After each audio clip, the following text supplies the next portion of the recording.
10月初从英国回到台湾，经过隔离之后，在10月24号搭上前往台东的火车。今年因为疫情的关系，到现在都还没有实际走进场地，和别人一起看演出。回想英国封城时如末日电影般的场景，所有活动只剩上线的选择。对比台湾的日常，感觉有点超现实。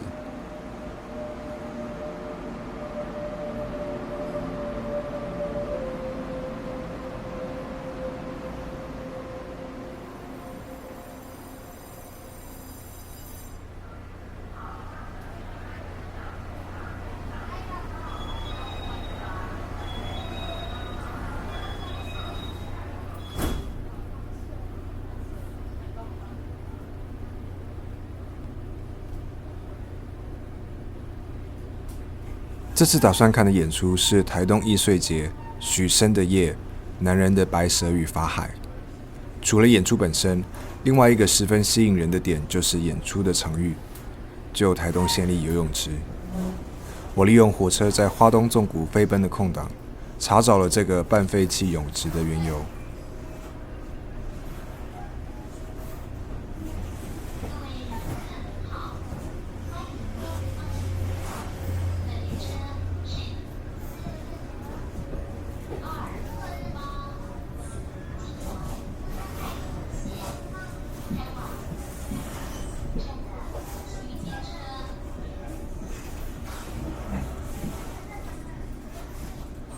根据自由时报、联合报、壹传媒的报道，这座位于市中心的泳池建于1987年，因为设备老旧、使用率低，县府于2014年与旁边的图书馆一起包裹成图书馆与泳池的共构计划，竞图与招标。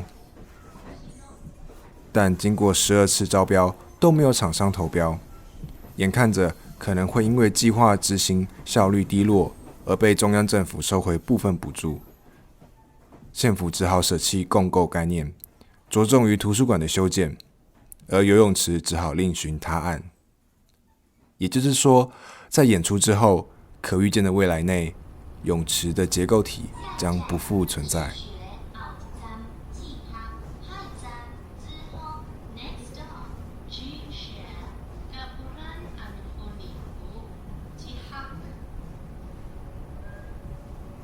英国的场地限定表演 Site-Specific Performance 的研究创作者 Phil Smith 曾提到，不论是哪一种地方，表演都为场域本身带来关注，而关注便会衍生成讨论。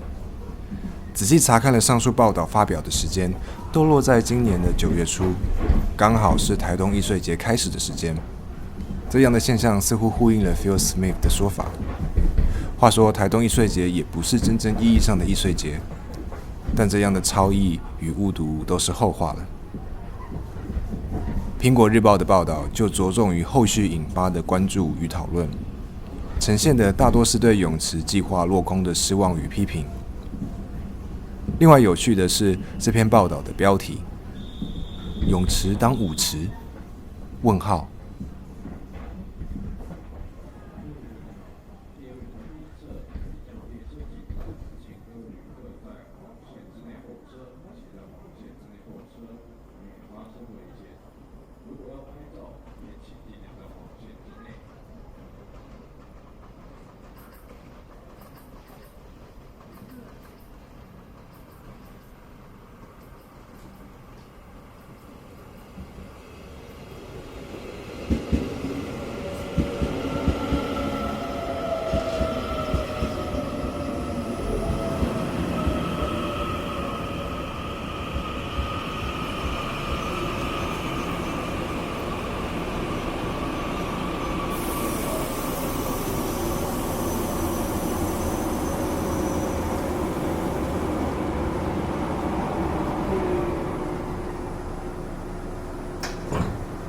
知情与不知情，当表演选择在场域发生时，必然会与其脉络和氛围交融。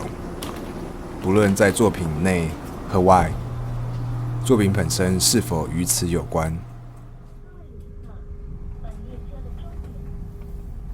台东站快到了，请您收拾好随身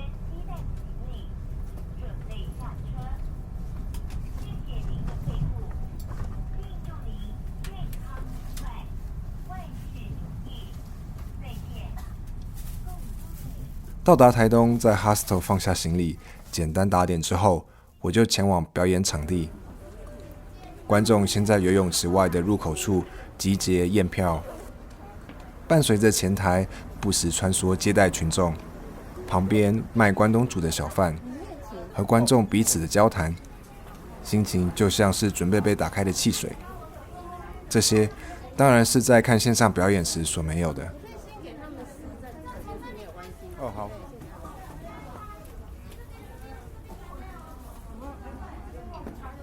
白蛇传的故事我们都不陌生，在当代的视角下，总与边界、情欲、禁忌、法理、挣扎等主题紧密相连。但这次的表演似乎帮我们开启另外一个视角，从许仙的视角来切入这些主题。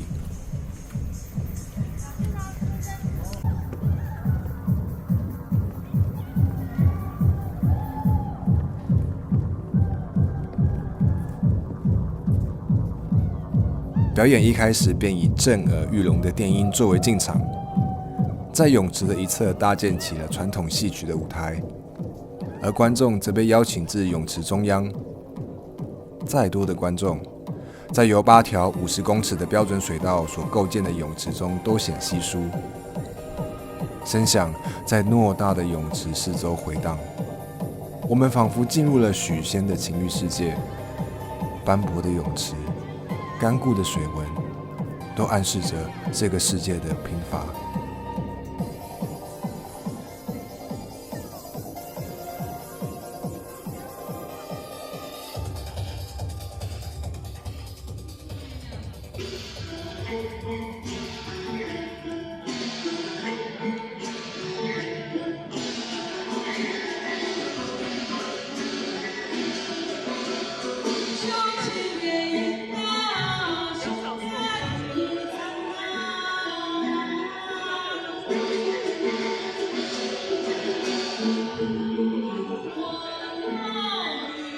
如同表演的介绍，作品融合戏曲、义正、行为、声响等，一开始便以歌仔戏的方式带观众重新温习了《白蛇传》的故事，其中不乏插科打诨、嬉笑怒骂，但角色口中的许仙却始终没有出现。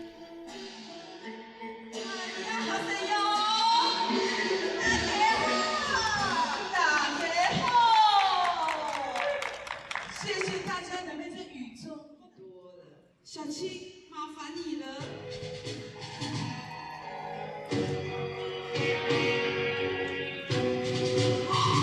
我阿拉是有我，来宾掌声鼓励鼓励。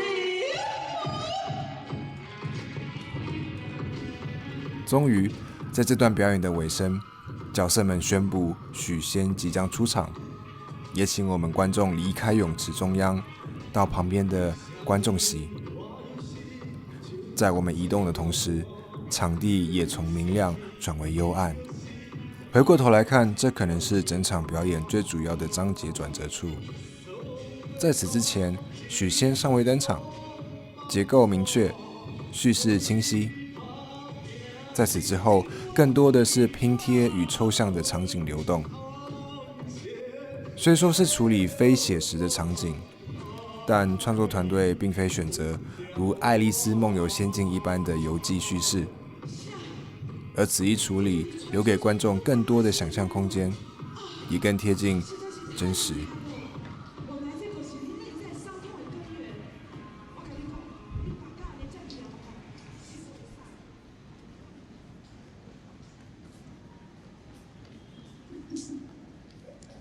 在幽暗中，不知何处，许仙安静地出现了。他一人默默玩着手电筒，在偌大的泳池中显得寂寥。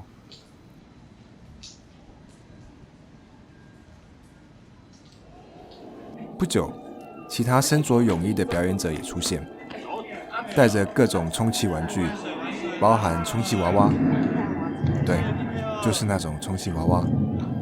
用滑板在泳池中干泳和嬉闹。随后更有钢管舞者在泳池中央搭建的小舞台上劲歌热舞。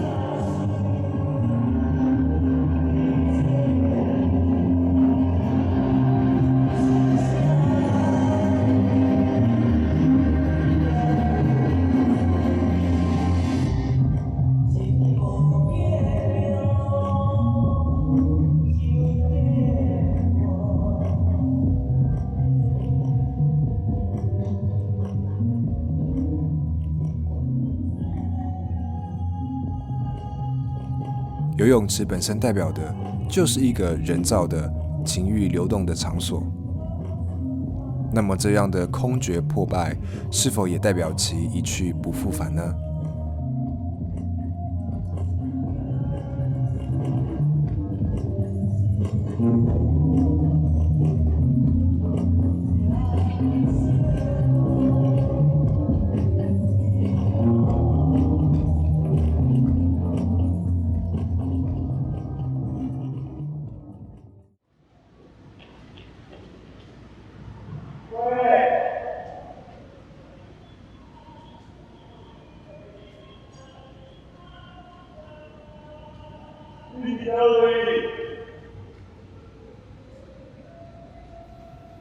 作品本身巧妙地结合一个废弃泳池的意涵，召唤出中年男子情欲里的魑魅魍魉。立队，立队，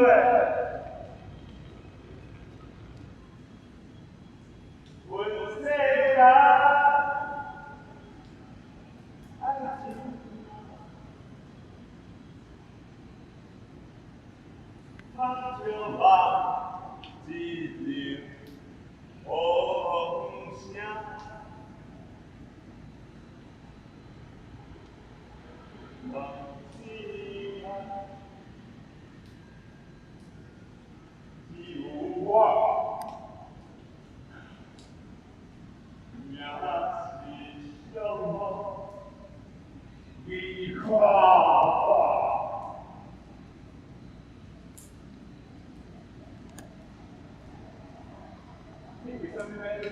许生在自己的意识里，一字一句声声唤，与自己倒映的鬼魅纠缠。他们时而分散，时而聚合。表演者拾起发光的几何结构，化作巨大的兽，与许生争斗。但就算打倒了妖孽，那又如何？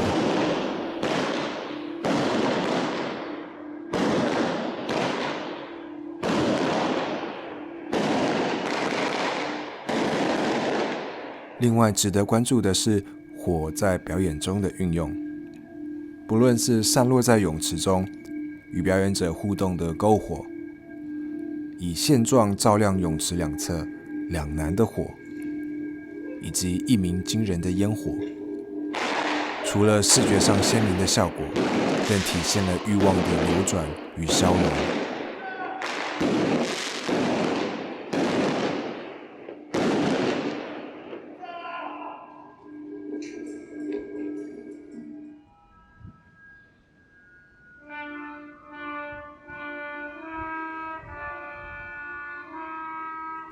最后，随着音乐的吹奏声响起，伴随着场外垃圾车的声音若隐若现，我们目送着许仙的奇思妙想终结。曾经发生的那些奔腾涌动的、排山倒海的，其实并没有消失，只是被你烧了、散了、荒芜了。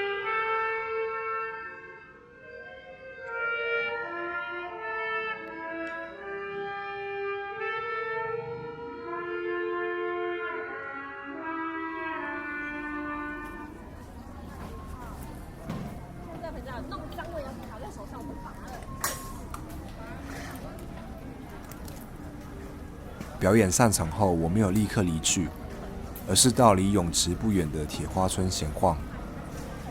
纵观整场演出，许生的夜、男人的白蛇与法海，承接了场域的氛围与脉络，用奇幻的口吻，提供我们另一个观看《白蛇传》的视角，也照映着我们心里幽微的角落。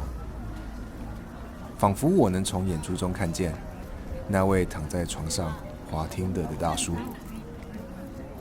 演出的些许转折纵然有些突兀，但并不影响作品所构建的世界。或许这才是我还在铁花村闲晃的原因。作为我接近1年看的第一场实际演出的结尾，最后我想问大家，对一个刚从国外回来已经很久没有看实际演出的朋友，你会推荐看的第一个表演是什么呢？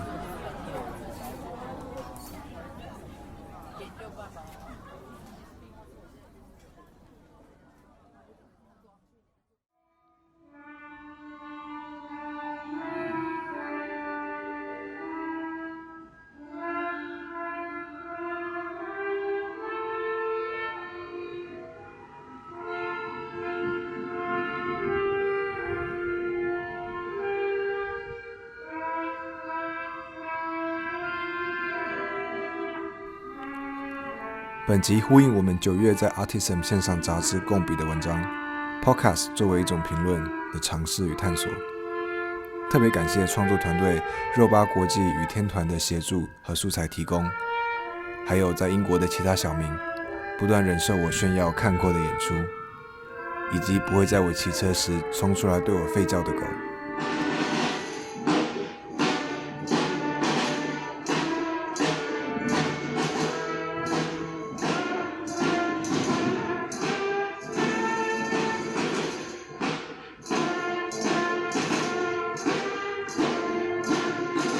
感谢大家收听小明拆台。